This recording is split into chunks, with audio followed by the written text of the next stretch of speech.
In this video, you'll learn the 4 most important investing rules from Free Capital. How 12 Private Investors Made Millions in the Stock Market by Guy Thomas. And this is the Financial Vault, the best channel on YouTube to learn more about money and how to live a life of abundance. Investing experts usually agree that it can take anywhere from 1 to 5 years to learn how to invest wisely. Want to speed that process up? Make mistakes. Okay, not on purpose, but understand that investing is hard, and you will make mistakes. If anyone could begin making massive returns their first time investing, everyone would jump into investing. And as a result, once again, very few people will rise to the top and get rich. Even the greatest investors learned by trying, failing, and applying the lessons learned from their losses to make them better. The 12 investors featured in Guy Thomas's book are living proof. They are all what would be considered average, ordinary people who wanted financial freedom and found it through learning to invest in the stock market. They didn't have billionaire mentors or generational wealth to sit back and watch grow. They got their hands dirty, made a lot of mistakes, and eventually got good at growing their money. If you want to become the best investor you can be as quickly as possible, focus on learning, not returns. It may seem counterintuitive, but there's a reason. Mistakes you make early on in your investing career, while your portfolio is smaller, will have much less impact than later on when a loss can mean hundreds of thousands of dollars. As the guru investor dubbed Vernon in the book says, success in investing consists mainly of avoiding big mistakes. And the best way to avoid big mistakes is by making them while they are still small mistakes. If you can begin your investing journey by expecting and valuing mistakes, you'll set yourself up for a long, happy relationship with the market. Shrink the investing universe. You've probably heard the standard investing advice that 20 to 30 stocks is the ideal range for most portfolios. But the investors featured in Free Capital average closer to 10. Instead of trying to touch every corner of the market to reduce volatility in your portfolio, you can stack a handful of stocks that are likely to overperform the general market. A common theme throughout Free Capital is the opportunity cost associated with each asset you add to your portfolio.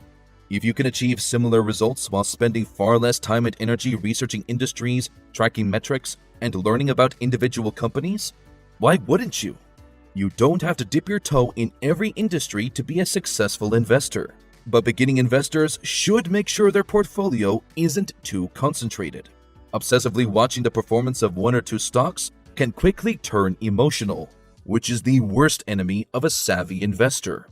Likewise, when selecting stocks, don't try to see the entire picture of any one company.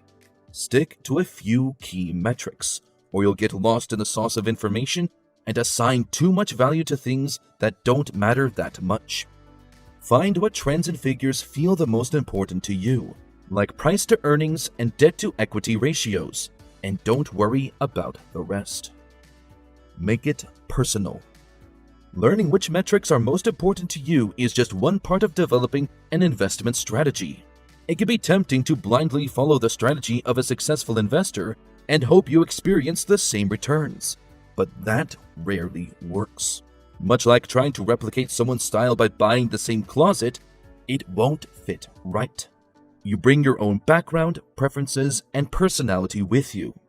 And trying to follow an investment strategy that doesn't mesh with who you are isn't sustainable or wise. So this is one of the few times in the investing world where the phrase "be yourself" is actually kinda useful. Chances are you'll try on a bunch of different approaches and methods before you find one that works for you. Maybe you have a professional background that makes you an expert in an industry, and you decide to focus more individual attention on stocks in that sector while leaving the rest to a good index fund. Or maybe you have the kind of personality where you get bored easily, so you decide to use a small percentage of your portfolio exclusively for investing in your current fixation. The investment strategy that keeps you on track for reaching your ultimate goal of freedom is the right one for you, even if Warren Buffett would hate it. Know your why. There's a false narrative that consumption equals wealth, but that simply isn't true. Just because you bought a new Mercedes doesn't mean you can afford it. Suppose your goal is to build the kind of wealth that allows you to, say, retire in middle age and live off the returns of your portfolio. In that case, consumption will actively work against your most important priority. Let's say you withdraw $70,000 from your portfolio to buy a brand new sports car. Sure, your new ride looks good, and it might feel like you've reached a goal because you were able to buy it. Still, in reality, all you've done is eliminate $70,000 from your portfolio, plus all the interest it would have earned over its time in the market. On the flip side, if you hold back on spending all the time and let your investment pot grow, the magic of compound interest kicks in. Your money starts making more money, and that's how you speed up the journey to early retirement and financial freedom. Each withdrawal like this interrupts the compounding of interest, putting you further away from your ultimate goal of freedom.